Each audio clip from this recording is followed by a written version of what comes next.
Hello, ഞാനിന്ന് പരിചയപ്പെടുത്താൻ പോണത് ആഫ്രിക്കൻ ലവ് ബേർഡ്സിലെ ഏറ്റവും സുന്ദരന്മാരും അതുപോലെ തന്നെ ഏറ്റവും കൂടുതൽ കുട്ടികളെ നന്നായി നോക്കുന്നതും ഇമ്മ്യൂണിറ്റി കൂടുതലുള്ളതും തുടക്കക്കാർക്ക്, അതാണ് പ്രത്യേകിച്ച് എടുത്ത് പറയേണ്ടത്, തുടക്കക്കാർക്ക് വളർത്താൻ പറ്റുന്ന ബേർഡ്.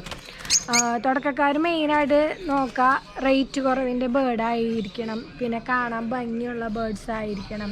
അപ്പം അങ്ങനെയൊക്കെ വെച്ച് നോക്കുമ്പോൾ എൻ്റെ ഏറ്റവും ഫേവറേറ്റും ഞാൻ ആദ്യത്തിൽ തുടങ്ങിയതും അതുപോലെ ഇപ്പോഴും ഞാൻ കീപ്പ് ചെയ്യുന്ന ബേർഡ്സാണ് എൻ്റെ റെഡ് ഹുഡ് ഓഫ് പ്ലെയിനും ഓറഞ്ച് ഹുഡ് ഓഫ് പ്ലെയിനും. ഇത് പീച്ച് വെറൈറ്റികളാണ്. ഇവർ വളരെ നന്നായിട്ട് ചിക്കുകളെ നോക്കും. അതുപോലെ തന്നെ എത്ര സുന്ദരന്മാരാന്ന് നോക്കി.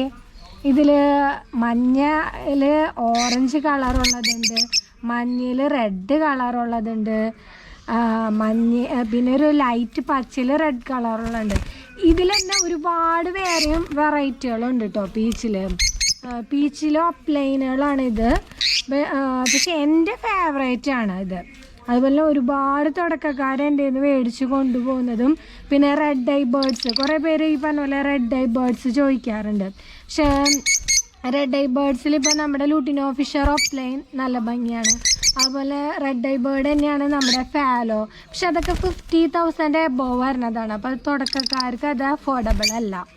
അത് തുടക്കക്കാർക്കെന്ന് പറയുമ്പോൾ കാണാൻ ഭംഗിയുള്ളതും വളർത്താൻ എളുപ്പമുള്ളതും അതുപോലെ ഇമ്മ്യൂണിറ്റി ഉള്ളതും ആയിട്ടുള്ള ബേർഡ്സ് എന്ന് പറയുകയാണെങ്കിൽ ഞാൻ ഏറ്റവും കൂടുതൽ സജസ്റ്റ് ചെയ്യുക എന്താ പറയുക, ഓറഞ്ച് ഹുഡ് ഓഫ് പ്ലെയിനോ റെഡ് ഹുഡ് ഓഫ് പ്ലെയിനാണ്.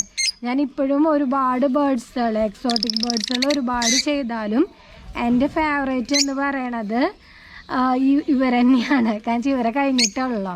പക്ഷെ അത്രയ്ക്ക് ഭംഗിയാണ്. പിന്നെ അത്ര അടിപൊളിയായിട്ട് ചിക്സുകളൊക്കെ നോക്കിയെടുക്കും.